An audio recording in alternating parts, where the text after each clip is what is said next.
কিরে মামা, এবারে তো আমরা কোরবানি দিতেছি, তোরা কি দিবি না? হ্যাঁ ধর বেড়া, এমনি বাসা থেকে রাগ করে আইছি, তুই আবার কোরবানির কথা কস। রাগার কি কসস কেন? ও বুঝছি, বাসা থেকে টাকা চাইছিলি, টাকা দেয় নাই, তাই না? তুই যা তো এখান থেকে। আরে কি হয়েছে তোর? সবকিছু তো খুলে বলবি, বল, সমস্যা নাই। বাসায় কোরবানির কথা দিয়েছিলাম আব্বু, আব্বু বলতেছে আমি কি সামর্থ্য আছে রে কোরবানি দেওয়ার মতো।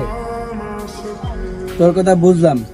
শোন বন্ধু, তুই যেটা ভাবতেছস সেটা কোনো ঠিক না।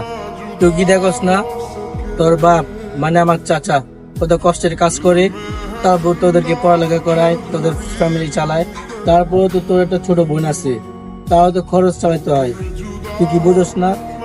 আরে মামা, তুই ঠিক কথাই কইছিস, আমি বুঝতে পারি নাই। আমার বাপেও তো একটা মানুষ, আমি যা করছি এমনকি আমি আমার বাপের কাছে মাপ চাবো, চল মামা।